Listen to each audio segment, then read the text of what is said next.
Okay, welcome back. Today we are going to solve a different question in projections of straight lines inclined to both HP and VP. There are a number of varieties possible, as I was telling you in the earlier lecture, that we can categorize the problems based on the data given to you, changing the data as well as changing the quadrant will result in a number of varieties possible.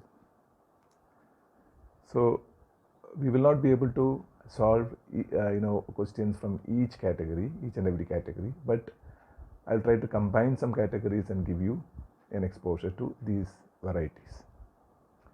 So today's question is a different question in which the position of a point on a line is given and that point divides this line in a particular ratio. So here we have a straight line AB. It has got a point C on it, which divides this line in 1:2 ratio. So as soon as you get the length of the line and the ratio, you can simply add these two figures. 1 plus 2 is 3, and that means 75 divided by 3 is 25. That means each part will have 25 millimeter. That means two part will have 50 millimeter and one part will have 25 millimeter. So this is the location of the point C, which divides this line in 1:2 ratio. Now the other information that are given in the question are like this: C's position is given.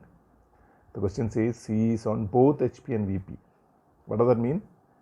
It is in the XY line itself. That means its front view as well as top view will be on XY line. That is, C dash and C will be on XY line.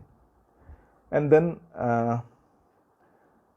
the line is inclined at 30 degrees to HP. And then the data that is given to you is the front view length, that is 45 millimeter. As I've been telling you that you can be given both the angles, or you can be given one angle and the other length that you find out from the other angle. Okay, so with phi we find out front view length. That front view length is directly given, so that is sufficient for us. Okay, then another condition that is given in the question: if you add, you have been given the true length of the line, C's position, like n position, we have got C's position, both HP and VP means from both HP and VP what is the distance that is being given? No distance is there. So that means this is two information here, one here, and this is one again, and this is one. That is sufficient, isn't it? 5 data are there given. Now another condition that is given in the question is A is in the fourth quadrant and B is in the second quadrant. Okay, you have to also satisfy this condition. So let us solve this question as usual. We will be, as I've been telling you, that whenever you get a question of this kind, that instead of giving you the n positions, if the position of some other point like midpoint or any other point is given, in that case you will be considering only one part of the line. In this case, the bigger part, the longer part is going to be considered. Like CB is the line we are going to consider. CB is assumed to be a line and its length is now 50 millimeter. Okay, C's position is known to us. That means C becomes an endpoint now, since we consider CB as the line. Okay, so what we do is I just draw a line, XY line. I thought I would solve or draw the projections with the help of a pen so that it will be more visible for you, because I realize that when I draw with pencil, the pictures are not that clear. Okay, so only thing is that if I make a mistake, I will not be able to erase. Okay, now first we make the projections of the point whose position is given, that is C is on both HP and VP. That means C dash as well as C will be on the same point, isn't it? And then the first assumption, line is inclined at 30 degrees to HP and parallel to VP. Okay, so I take C dash is here, C is also here, so I assume that the line is inclined to only HP. Inclination with HP is 30 degree. The true length that I am presently considering is only 50 millimeter. So at an angle of 30 degree, I draw a line at a length of how much? 50 millimeter, isn't it? 50, that is the true length that we can assume now, okay? And let this be, this part is CB, so I write B1 dash, and then I draw a locus line through this, okay? And I write here locus of B dash. Is that clear? And you may ask me why 30 degrees taken upwards? Because we have to satisfy this condition that B is in second quadrant. So that means B's front view as well as top view both must be above X lane, whereas A's front view and top view must be below. Okay. So these conditions also we have to satisfy. So I have now assumed that the line is inclined to only HP parallel to VP. Parallel to VP means since C is here, this is the top view length. Okay. So this is my top view length. Since this is B1 dash, I write here as B1. Now, for the second assumption, I have the front view length given. Line is inclined to VP parallel to HP. Okay. Line is inclined to VP parallel to HP. So that means since front view length is given to you as 45 millimeter, this is corresponding to the whole length of the line, that is 75 millimeter. Okay. So that means this also must be divided in that particular ratio. So that means when you divide it by 3, you get 15 millimeter as each part, and that means the two part will have how much? The front view length that we need to consider here will be 30 millimeter. Okay. And the one part will be 15 millimeter. Total is 45 millimeter. Okay. So that front view length has to be marked here. How much? 30 millimeter. We mark 30 millimeter somewhere here as front view length. Okay. And let this be, say, B2 dash. Okay. And then we draw a projector upwards. Why upwards?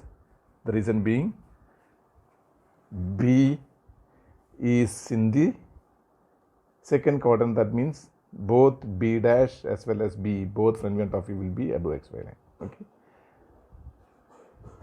And now I have marked the front view length here, and then I have drawn a projector upwards, and from here again, from C dash, sorry, from C you can take how much is the true length? 50 millimeter that you can mark here. Okay. 50 millimeter is taken and marked here, and draw the locus line again.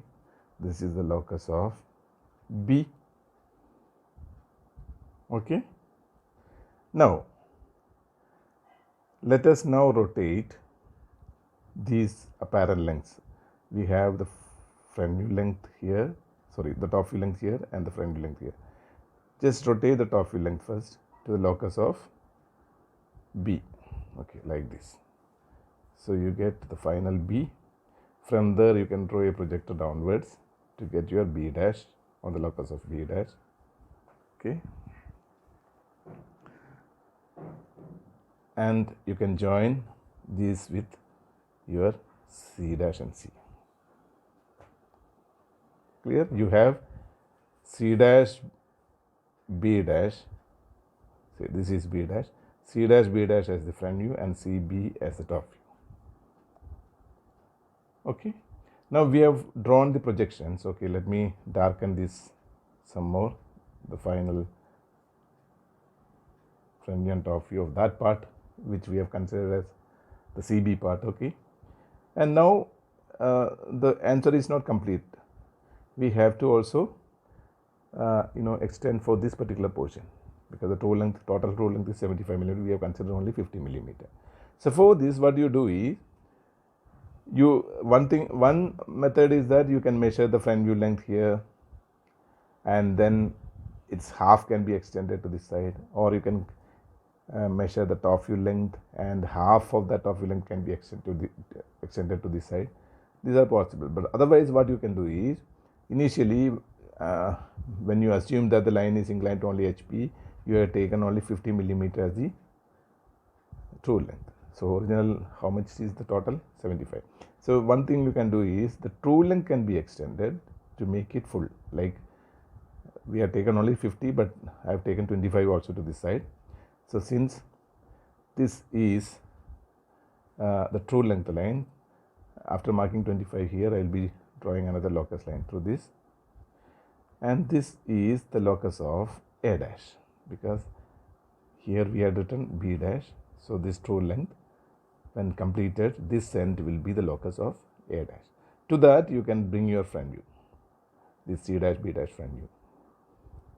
So here you get your A dash, final A dash, and then you can see where the other view comes. Other view will be coming like this.